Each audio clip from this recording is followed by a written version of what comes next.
Call center agent ako sa Ortigas. Usual ko 9 p.m. to 6 a.m. Baliktad mundo ko. Yung araw ng iba tulog ko. Yung gabi ng iba trabaho ko. Sinasabi ko lagi sa sarili ko na okay lang kasi kailangan. Nanay ko may maliit na tindahan sa amin, tatay ko hindi lagi may pasada, tapos may kapatid akong nag-aaral pa. Hindi ako breadwinner na full, pero ako yung sumasalo pag may kulang. Pang tuition, pang gamot ni papa pag sumikip dibdib, pang bayad sa kuryente pag nagkaproblema sa budget. May boyfriend ako almost 3 years. Tawagin ko na lang siyang Ian. Hindi siya masamang tao. Hindi siya yung tipo na sisigaw o gagawa ng eksena. Minsan nga yun yung dahilan bakit napapaisip ako kung ako yung OA. Kasi quiet siya, calm. Pag nagkukwento ako ng problema sa trabaho, nakikinig siya, he says the right words. He knows when to send memes, when to ask kung kumain na ako, when to remind me to drink water. Hindi siya perfect, pero akala ko stable kami. Ang usapan namin, pag Friday na uwian ko, susunduin niya ako. Hindi naman araw-araw kasi alam kong mahal ang gasolina tapos may work din siya. Pero Friday, sabi niya, kaya niya. Friday kasi yung araw na pinakamabigat yung katawan ko. After a week na puyat, parang may buhangin na sa utak ko. Friday din yung araw na minsan dumadaan ako sa simbahan. Sa umaga, kahit mabilis lang, kahit upo lang sa likod. Hindi ako yung sobrang religious na araw-araw. Pero I pray. Lumaki akong sanay sa misa, sa kandila, sa tahimik. Na Lord, help me habang naglalakad pa uwi. That Friday, iba yung pakiramdam ng shift kahit maaga pa. Mainit yung floor, ang dami nagkakasabay sa break, tapos yung supervisor namin panay hingi ng callbacks. I handle escalations, so buong gabi puro galit na boses. Yung mga tao sa kabilang dulo ng linya wala kang mukha na makikita, puro demand lang. By 5 a.m., nanginginig na ako sa antok. I kept thinking, konti na lang, susunduin na ako ni Ian. Tapos uuwi ako na hindi na makikipaghabulan sa pila at siksikan. Bandang 5:30 a.m., nag-message ako sa kanya. Sabi ko, pa-out na ako soon, nasa labas na ba siya? Nag-reply siya mga 1 minute lang, which was unusual kasi minsan matagal. Sabi niya, yes babe, on the way. Wait mo lang ako sa EDSA. Natuwa ako. Ang simple lang, pero malaking bagay sa utak ko. I pack my headset, nag-log out ako, inayos ko yung lanyard ko, and I walk out with the usual crowd na parang zombies na papunta sa liwanag. Paglabas ko, yung hangin sa Ortigas, may halo na amoy. Usok, kape, at yung init na nagsisimula pa lang. Dumaan ako sa convenience store, bumili ng tubig at pandesal. Routine ko yon. Pag-uwi ko kasi minsan tulog agad, minsan hindi na ako nagkakape kasi sumasakit sikmura ko. May acid reflux ako and night shift makes it worse. I also get headaches, yung parang may pumipisil sa gilid ng ulo ko. I was thinking, at least today, hindi ko kailangan magmadali. Sunduin niya ako, uupo ako sa motor niya, and I can close my eyes. Naglakad ako papunta sa sakayan, yung path na alam ko na, parang muscle memory. Sa EDSA, ang daming tao kahit umaga pa lang. May mga naka-uniform na students, may mga worker na naka-backpack, may mga vendor na nagbebenta ng pandesal, yung iba nakatingin sa kalsada na parang naghihintay ng sagot sa buhay. At first, okay lang. I told myself, traffic, he said on the way. Umupo ako sa maliit na part na hindi basa. Pinatong ko yung bag ko sa harap ko, tapos nag-scroll ako. I saw my teammates posting IG stories, survived the shift, I reacted, I typed a few replies, I checked my phone battery, 56%, okay pa. 10 minutes, wala. 20 minutes, wala. I messaged him again. Nasaan ka na? Seen? No reply. I tried not to panic. Baka nag-drive. Baka hindi makapag-type. I waited. I watched motorcycles pass. I watched cars move, stop, move again. I watched the sky turn brighter, yung kulay na maputla bago sumikat yung araw. Ramdam ko yung hapdi sa mata, yung klase ng pagod na parang dry na lahat sa katawan. After around 45 minutes, I called him. One ring, then voicemail. I called again, same. I texted, babe, nasa EDSA na ako. Okay ka lang. Seen ulit. No reply.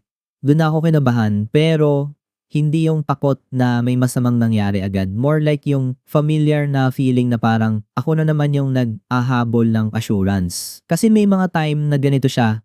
Hindi laging ganito, pero enough na napapansin ko. Pag may maliit na tampuhan, bigla siyang tahimik. He disappears for hours then comes back like nothing happened. And I always accept it. Kasi ayoko nang away. Kasi pagod na rin ako. I tell myself he is just tired. He is just not expressive. Habang nakatayo ako, may bus na dumaan na sobrang lapit sa bangketa. Napahawak ako sa strap ng bag ko. Yung mga tao sa paligid sanay na. Parang normal na lang. A man beside me said, "Ingat ate." Tumango lang ako and I realized na matagal na akong nakataas yung balikat ko. Parang laging handa tumakbo. 1 hour na and my feet started to ache. I have this cheap flats for work kasi ayokong masira yung good shoes ko sa ulan. Manipis swelas. Yung paa ko parang humahaplos sa semento. I shifted my weight. I tried to stretch kahit konti. May babae na lumapit sa akin, around my age. May ID din ng call center. She asked if I was waiting for the bus. Sabi ko, hindi, sundo daw. She smiled like she understood. Sana all, she said softly. Then, she walked away. Ang liit na comment pero tumama. Kasi for a second, I felt embarrassed. Like I told people, may susundo and now I am just another person waiting. At 2 hours, I stopped checking the road. I started checking my phone again and again. Binuksan ko chat namin, scroll pabalik, parang may hinahanap akong clue. I saw him say, "I miss you," 2 nights ago. I saw him send a photo of his lunch. I saw him react to my story. I saw myself saying, "Ingat," over and over. I saw myself asking, "Okay ka lang," so many times. I tried to breathe. I whispered a short prayer sa isip ko. Lord, please keep him safe. Lord, please help me not to break down here. Lord, give me calm. That's my default. When I do not know what to do, I pray. Not because it fixes everything, but because it keeps me from falling apart in public. May lumapit na security guard. He asked if I was okay kasi matagal na raw akong nakatayo. I said I was waiting for someone. He nodded, then reminded me to stay in a safe area kasi marami raw snatcher. I thanked him. I held my bag closer. Yung hiya ko bumalik pero may halo ng takot. Kasi oo nga, I was making myself vulnerable for someone who was not showing up. After 2 hours and a half, sumakit tiyan ko. Pandesal at tubig lang laman ko and my body was confused kung gising ba siya o tulog. I wanted to sit but wala talagang maayos. My eyes were heavy and I felt dizzy. Naisip ko, what if makatulog ako dito? What if may kumuha ng phone ko? What if tatawag si mama tapos hindi ako sasagot? What if may emergency sa bahay? Biglang ang ingay ng lahat. I called Ian again. This time, it rang longer than he answered. His voice was groggy, parang bagong gising. Hello? Hindi ko alam kung ano unang mararamdaman ko. Relief, anger, disbelief, sabay-sabay. Nasaan ka? Sabi ko, trying to keep my voice steady. Naghihintay ako dito. There was a pause. I heard rustling parang kumot. Ha babe, sorry, nakakatulog ako. I thought mamaya pa. Parang may bumagsak sa loob ko. Ano mamaya pa? Sabi ko. Sinabi ko sa'yo, 6 a.m. out ko. Nag-message ka pa na on the way ka. Another pause. Wait, tingnan ko, he said. I heard him tapping on his phone. Then, oo nga, sorry. Hindi ko nakita yung oras. I stared at the road. Cold yung kamay ko, pero mainit yung mukha ko. Iyan, 2 oras na, sabi ko. Almost 3. Sorry talaga, he said. Pasensya na, sobrang pagod ako. Pwede ka na lang mag-bus, babawi ako. That was it, babawi ako. Parang maliit na bagay lang. Parang naghintay ako ng parcel, hindi tao. Parang hindi ako nakatayo sa public, pagod na pagod, trying to stay safe. Hindi ako sumigaw. Hindi ako umiyak agad. I just went quiet, then I said sige, then I ended the call. Hindi ko alam bakit ganun. Maybe because if I stayed on the line, lalabas lahat ng mga sinasarili ko. Maybe because I was scared he would say I was making it bigger than it is. Maybe because I was too tired to argue and too tired to beg. I walked to the bus stop and joined the line. Naramdaman ko yung higpit sa lalamunan ko. I kept blinking kasi watery na yung eyes ko. Ayokong may makapansin. In my head, replay ng replay yung on the way. I kept asking myself, bakit niya sinabi yun kung tulog siya?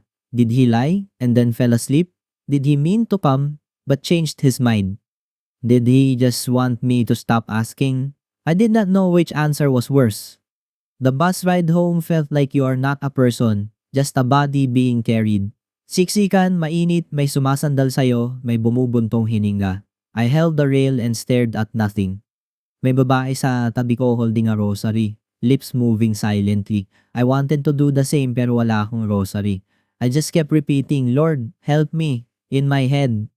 I kept thinking about my mother's line, Anak, huwag mo gawing mundo ang lalaki. I used to roll my eyes at that. That morning it felt like she was right. Pagdating ko sa amin, tulog pa ang bahay. Sarado yung tindahan, tahimik yung gate. Yung aso namin naririnig ko lang na nagkakamot sa may hagdan. I opened the door slowly, washed my hands, then went straight to my room. I did not even change properly. Umupo ako sa edge ng bed. And that was when I cried. Hindi yung malakas na hagulgol. Yung umiiyak ka pero pinipigilan mo kasi baka may makarinig. Yung luha na tuloy-tuloy kahit gusto mo tumigil. I checked my phone. May messages si Ian. Sorry babe, babawi ako. Bawi tayo date. He sent a sad sticker, one missed call, then nothing. I slept for a few hours, putol-putol. I woke up around 2 p.m. because my mother knocked. She asked if I wanted food. I said no, but she insisted. Kumain ako ng kanin at pritong isda kahit walang gana.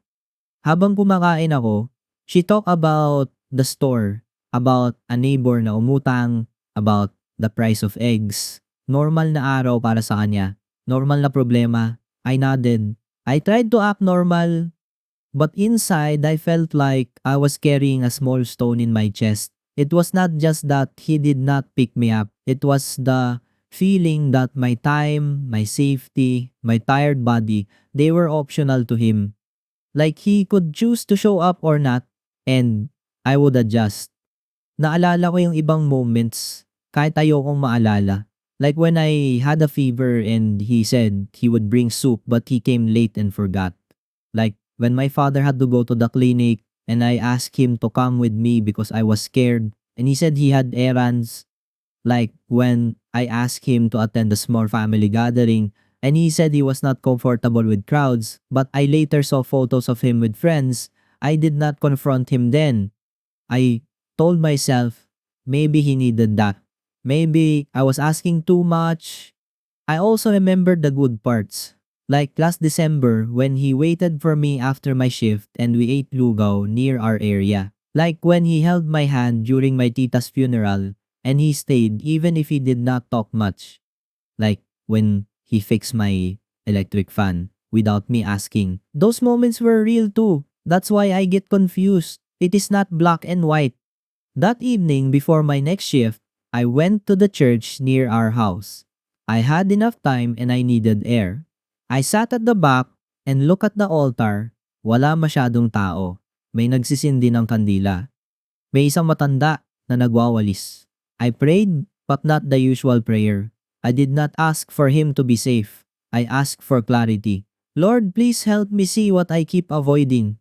Please help me choose what is right, even if it hurts. I felt stupid pero honest yun. When I got to work later, my friend at the pantry asked why I looked tired. I said, mahirap lang commute. She shrugged and said, ganun talaga. That line stayed with me. We accept so much as normal. We accept being exhausted, being overlooked, being treated like an afterthought. We laugh, we move on, and sometimes we forget that relationships should not add to that weight. After the shift the next day, Ian texted again. He asked if we could talk. I said yes. Nagkita kami near my place sa isang small cafe na hindi fancy. When I saw him, he looked tired too. May eye bags, parang hindi rin nakatulog. For a second, I softened. I still loved him. That was the problem. He said sorry again. He said he did not mean to fall asleep. He said overwhelmed siya with his own stuff. Pressure sa work, his mom asking for money, tapos may utang siya. He said he did not tell me because he did not want to burden me. I listened. I nodded. I asked questions. Ayoko maging cruel. I know what it feels like to carry problems and pretend you are okay. But I also told him, quietly, that his problems do not erase what he did. I told him I waited for almost 3 hours and I felt unsafe. I told him yung masakit talaga was the on the way. I asked why he said it if he was not moving. He looked down, he said he panicked. He said he did not want me to be upset, so he typed something to calm me and then he fell asleep. He thought he could still make it. Sumigip tiyan ko. It was not a huge lie but it was still a lie, and it was a lie that put me in a position where I waited and waited. He reached for my hand. I let him, pero numb yung pakiramdam. He said he will change. He said he will set alarms. He said he will be more honest. He said he loves me. I wanted to believe him. I wanted to say okay, move forward. Pero may part sa akin na umatras. Kasi it was not just about alarms. It was about respect. I asked him, kung kapatid mo yun, papayag ka bang naghihintay siya sa EDSA ng ganun katagal? He did not answer right away. He looked at me, eyes wet, then said, hindi. Then he said, sorry. Then he said, ang tanga ko. I did not comfort him. I used to be the one who comforts him even when I am the one hurt. I did not want that pattern anymore. I told him I needed space. Not a breakup that day, not a threat, just space. I told him I needed to see consistency, not just one emotional talk. I told him I needed to protect my peace because night shift already steals so much from me and I cannot keep giving the rest to a relationship that makes me doubt my worth. He nodded. He said he will respect it. He asked if he could still message me. I said, he can but I may not reply quickly. He said, okay. Walking home after that, I felt light and heavy at the same time. Light because I finally said what I needed to say. Heavy because I know space can turn into distance and distance can turn into an ending. I also felt guilty. I thought about his problems. I thought about how hard it is to feel like you're drowning. I know that feeling too. But I also thought about myself standing at EDSA, holding my bag like a shield, watching the sky change, trying to keep my tears inside. I thought about how small I felt. I thought about how I accepted it before. I thought, I do not want to become the kind of person who keeps shrinking just to keep a relationship. The unexpected part happened a few days later. On my break at work, I received a message from an unknown number. It was his mom. She thanked me for being patient with her son. She said Ian told her what happened. She said she did not raise him to treat someone like that. She said sorry I had to experience it. She did not defend him. She did not blame me. She sounded tired, like a parent who sees her child's flaws and is scared he will lose someone good. I stared at my phone for a long time. I did not know how to respond. I replied politely. I said thank you and I hope she is okay. After that, I cried in the pantry, quietly, because it hit me that other people can see my worth even when the person closest to me forgets it. Since then, Ian has been trying. He checks in without expecting a full conversation. He asks if I got home safe. Sometimes, he sends a screenshot of his alarm set, parang proof. I did not ask for that but I understand why he does it. He is trying to rebuild trust with small actions. But I am still not okay. I am still unsure. Kahit may effort, the memory stays. My body remembers the waiting. My mind remembers the way he said, pwede ka na lang mag-bus, like it was nothing. I keep asking myself if love should feel like this. I keep asking if I am staying because I love him or because I am scared to start over at this age with this schedule, with this life. I do not want to make him the villain. I do not want to paint myself as perfect. I know I have my own issues. I can be quiet too. I can avoid. I can forgive too fast. I can pretend away just to keep the peace. I am working on that. So, I'm posting here because I need a reality check. If you were in my place, would you see this as a one-time mistake that can be fixed? Or would you see it as a pattern that will repeat in different forms? I know people say, if he wanted to, he would, but life is not always that simple. People get tired, people get overwhelmed. At the same time, I also know that being tired does not give you the right to be careless with someone else's safety. I just want a relationship that feels like a partner, not another responsibility. I want to feel like someone is on my side, especially on mornings when my body is begging for rest. I want to be fair to him, but I also want to be fair to myself. The end. Thank you for watching this video. Don't forget to come back tomorrow for more stories. Once again, I'm Lechon, and I'll see you next time.